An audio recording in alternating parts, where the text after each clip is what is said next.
اور پھر سوئٹزرلینڈ اور دوسرے ذرائع سے ان کھاتوں میں بھاری زر مبادلہ جمع کرایا۔ بعد ازاں ان کھاتوں سے بینک کے ریکارڈ کے مطابق امریکہ کے شہر واشنگٹن میں مقیم نواز شریف کے ذاتی دوست شیخ سعید کو رقوم کی منتقلی کی گئی۔ اس کے بعد میاں نواز شریف نے خاندان کی ہدایت پر جاوید کیانی، کاشف مسعود قاضی، سکندر مسعود قاضی اور نصرت گور کے نام سے بینک آف امریکہ لاہور میں 3 مزید جعلی کھاتے کھولے اور بینک ریکارڈ کے مطابق ڈالر بیریئر سرٹیفکیٹ کی صورت میں سلمان ضیاء کی جانب سے کاشف مسعود کے اکاؤنٹ میں بھاری رقوم جمع کروائی گئیں اور ان جمع شدہ رقوم سے نواز شریف کی حدیبیہ انجینئرنگ لمیٹڈ کو قرضے جاری کیے گئے۔ اس ملک کے ڈائریکٹروں حسین نواز اور مسز کلثوم نواز شریف، میاں محمد شریف اور میاں شہباز شریف اس کے اندر شامل تھے، اور بینک ریکارڈ سے سلمان ضیاء کے جعلی اکاؤنٹ اور شریف خاندان کے اس ملک کا تعلق جو ہے وہ ثابت ہو چکا ہے۔ اور آگے بات کی جا رہی ہے کہ جس طرح سے 90 کی دہائی کے اندر ہزاروں ڈالر، بلکہ کہا جا رہا ہے کہ 3,50,000 کے قریب ڈالر، اور اس کے بعد پھر allied bank stock exchange London کے اکاؤنٹ سے ادائیگیاں، یہ رقم پھر اس کے بعد زیورچ کی ایک فرم کے ڈائریکٹر کے نام سے منتقل کی گئی جو کہ شریف خاندان کے لیے کام کرتی تھی۔ پھر شریف خاندان نے سوئٹزرلینڈ کی فرم کے جنرل مینیجر کی خدمت برطانیہ میں جائیداد کی خریداری کے لیے استعمال کی۔ یعنی یہ سارا معاملہ پاکستان سے لے کے سوئٹزرلینڈ اور اس کے بعد پھر لندن، انگلینڈ تک، یہ تمام تر ڈاٹس اگر کنیکٹ کریں تو پھر نواز شریف اس کے بعد برطانیہ میں جائیداد کی خریداری اور پھر جو ہے ایچ ایم لینڈ رجسٹری کے مطابق 30 کروڑ روپے سے جو ہے وہ 16 اور 16A نمبروں کے فلیٹ لندن میں، اور جناب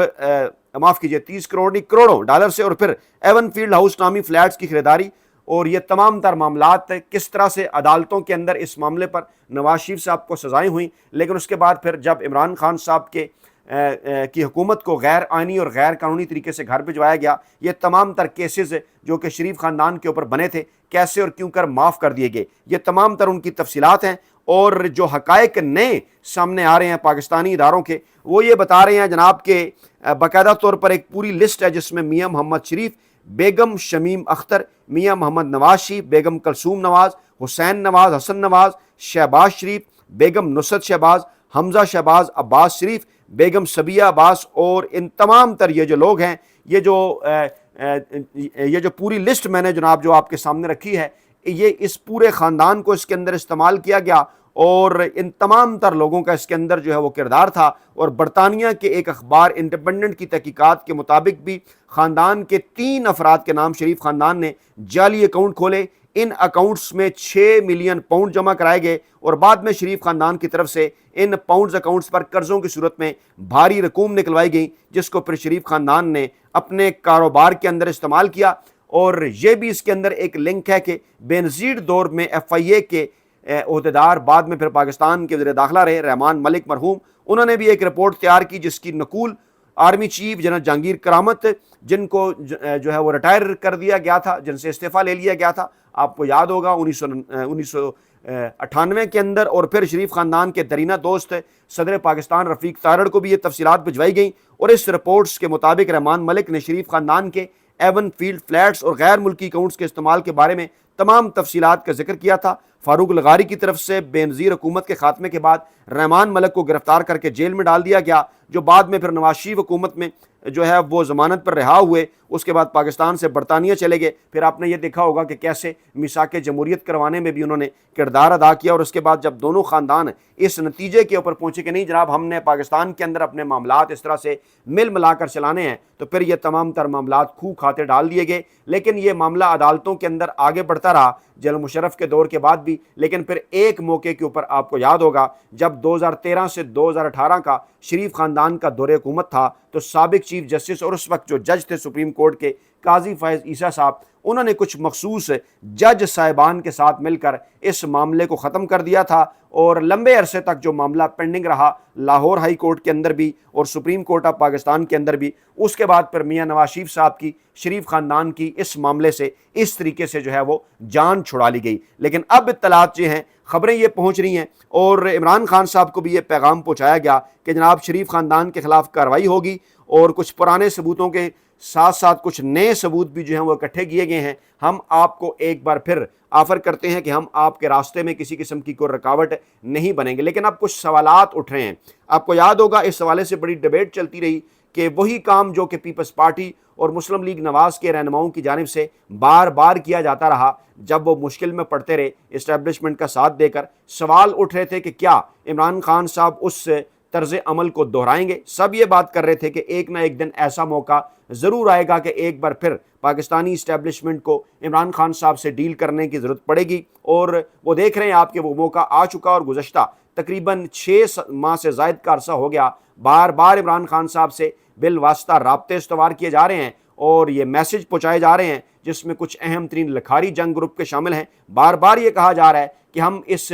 جو اس وقت پاکستان کے اندر رجیم چل رہا ہے اس سے ہم جان چھڑوانا چاہتے ہیں، اور منی لانڈرنگ کا ذکر کیا جا رہا ہے، اس میں انمول عرف پنکی کا معاملہ ہے، اس کے ساتھ ساتھ اب یہ جو لاہور کے اندر غیر ملکی خواتین کا اغوا، اس کے بعد انہیں پاکستان سے روانہ کر دینا، پھر اس میں اسحاق ڈار کا نام آنا، اسحاق ڈار کے خاندان کے اہم ترین افراد کا نام آنا، یہ ظاہر کرتا ہے کہ یہ منی لانڈرنگ جو کی گئی اسے اب نئے اور پیچیدہ طریقوں سے کنورٹ کیا جا رہا ہے جناب کرپٹو کرنسی کے معاملے کے اندر، اور اس میں باقاعدہ طور پر یہ بھی دعویٰ کیا جا رہا ہے کہ نواز شریف صاحب کے ساتھ ڈیل کرنے والی اسٹیبلشمنٹ کی کچھ اہم ترین شخصیات نے بھی اس سے فوائد حاصل کیے، لیکن ان کے ساتھ بھی شریف خاندان اور اسحاق ڈار خاندان کی جانب سے ہاتھ کر دیا گیا، اور وہ مبینہ ہاتھ کیے جانے کے بعد اب ایک دفعہ پھر مقتدرہ کے حلقے اس نتیجے پر پہنچے کہ شریف خاندان کے ساتھ مل کر نہیں چلا جا سکتا، اور بار بار پیغام رسانیاں شروع ہوئیں۔ میں واپس آپ کو سوال کی جانب لے کر بڑھتا ہوں جو بار بار کیا جاتا رہا کہ کیا ایسے کسی موقع پر عمران خان صاحب پاکستانی اسٹیبلشمنٹ کو، پاکستان کے مقتدر حلقوں کو کوئی سیف ایگزٹ دینے کے اوپر راضی ہو جائیں گے، تیار ہو جائیں گے؟ کیونکہ ماضی میں ہمیشہ اسی طرح سے ہوتا رہا، 90 کی دہائی کے اندر خاص طور پر اسی طرح سے ہوتا رہا کہ پیپلز پارٹی اور مسلم لیگ نواز جو ہیں وہ اسٹیبلشمنٹ کے ہاتھوں استعمال ہو کر ایک دوسرے کے خلاف ہتھیار بنتی رہیں، اسٹیبلشمنٹ ان کے کاندھوں پہ بندوق رکھ کے چلاتی رہی، اور بار بار یہ بات کی جا رہی تھی کہ اب جب یہ موقع آئے گا